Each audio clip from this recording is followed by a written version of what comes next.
Hello everybody and welcome back to another action figure review. Today I'm going to take a look at this Mythic Legions figure from the Arethyr wave, and this is the Demon Prince Belphegorr. If you're not familiar with the Mythic Legions figures, check the Four Horsemen website or check out some of my other reviews. But in short, these are great figures with accessories that you can mix and match with each other, and you can customize the figures or even make your completely own looks for these figures.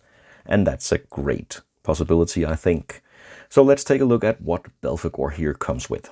First, we have a bunch of adapters here because you can buy wings, huge red wings for this figure. So you can use these with the wings if you decide to get them. Then we have this weapon, or these weapons, curvy swords that you can put together like this. And then you have one huge weapon instead of two. Then we have two shoulder pauldrons here. And we have two extra hands. So you have these gripping, typical holding hands. And you have the gesturing hands here on the figure. I have the power type of hands. And then we have an extra belt here too, if you want to carry some weapons on the figure. So this Mythic Legions figure here is not completely overloaded with accessories, but still decent.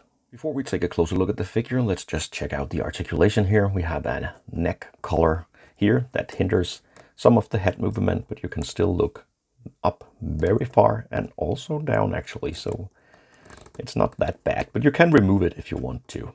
The horns here are not articulated, I guess. And then we have the typical Mythic Legions articulation that is functional, but you can't bend the arms or the knees more than with a single joint here, but it's pretty good. You also have some good body movement and also some feet articulation. So the articulation here also on Belphegorr is pretty good. Now I really like the look of Belphegorr here.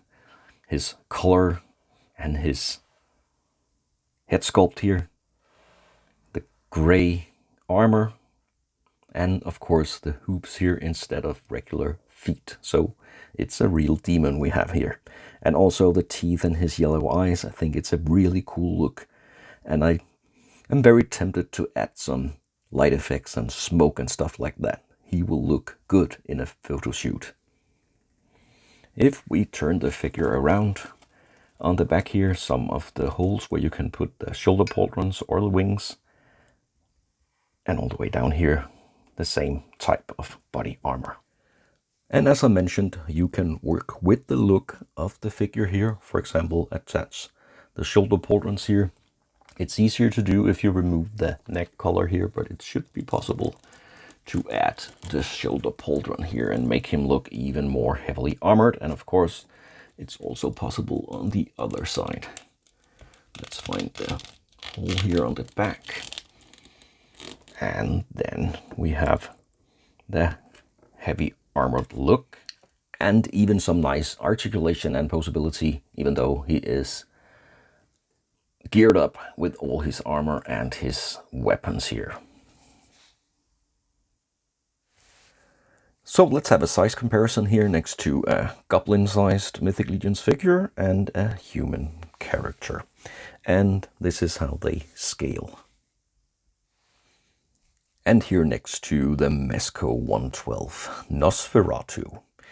So for now, I'm going to leave you with my opinion about Belphegorr, and then I'll conclude this review.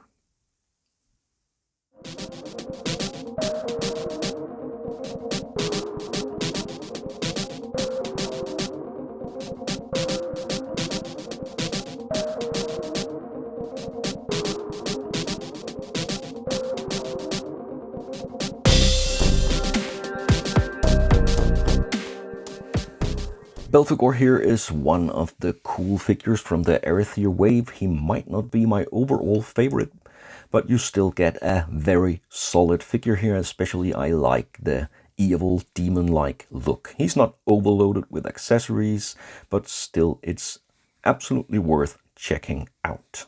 Thanks a lot for watching this review. Leave a comment and subscribe if you'd like to see more.